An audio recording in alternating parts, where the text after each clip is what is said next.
जिसकी वजह से बाबा साहब को महान वकील कहा जाता है। यह एक सच्ची कहानी है दोस्तों, उस महान दलित चमार की जिन्हें आज पूरा दलित समाज अपने भगवान मानकर पूजा करता है। तो मित्रों, वीडियो को पूरा देखिएगा।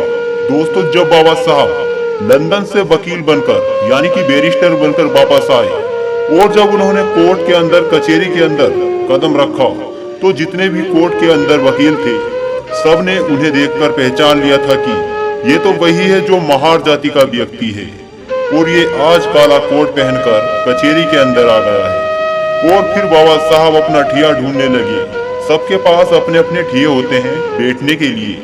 जब अम्बेडकर को कोई ठिया नहीं मिला तो जो दूसरे वकील थे उन्होंने बाबा साहब की ओर देखते हुए अम्बेडकर की ओर चिड़चिड़ाते मारते हुए कहा, अरे ओ बैरिस्टर, तुम बहुत पढ़े लिखे विद्वान हो, तुम्हें क्या जरूरत है कचहरी के अंदर ठिया लगाने की?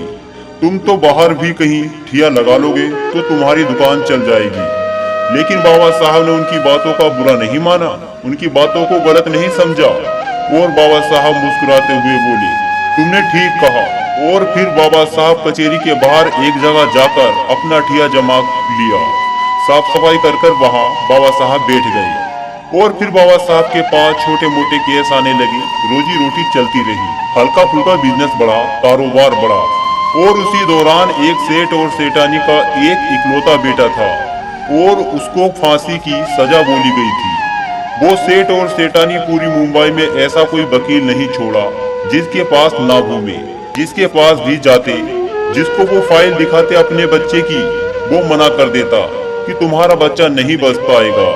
फिर वो सेठ पूरी मुंबई घूमता घूमता उसी कचहरी के अंदर पहुंचा जिस कचहरी के बाहर बाबा साहब बैठे हुए थे।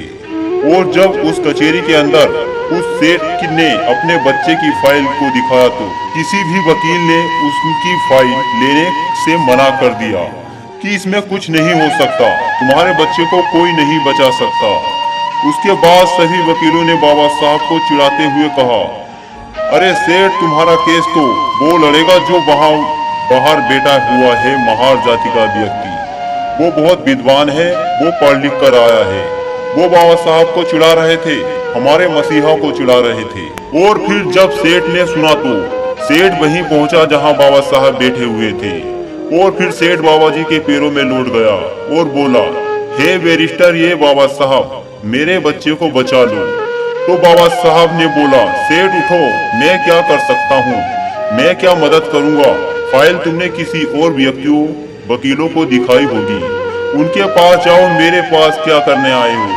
मैं क्या मदद करूँगा, मैं तो महार दलित जाति का हूँ, नीच जाति का हूँ, मैं क्या कर सकता हूँ। फिर सेठ ने बाबा साहब की शक्ल देखकर बोले कि नहीं, अगर मेरे बच्चे को कोई बचा सकता है तो वो आप बचा सकते हो, वरना पूरी दुनिया की ताकत नहीं बचा सकती। ये मैं आपका चेहरा पढ़कर बता रहा हूँ। अगर आज मेरे बेटे को फांसी लग गई तो उसकी माँ उसकी याद में मर जाएगी। मेरे घर से 2 लाशें निकलेंगी बाबा साहब, 2 लाशें। यह बात सुनकर बाबा साहब को उनके बचपन की एक बात याद आ गई जिसे उनकी माता भीमाबाई ने कहा था, हे भीमा, अगर कभी जरूरत पड़ेगी किसी निर्दोष की जान बचाने के लिए, किसी के पूत की जान बचाने के लिए, अगर किसी अच्छे काम के लिए झूठ बोलना पड़े तो संकोच मत करना।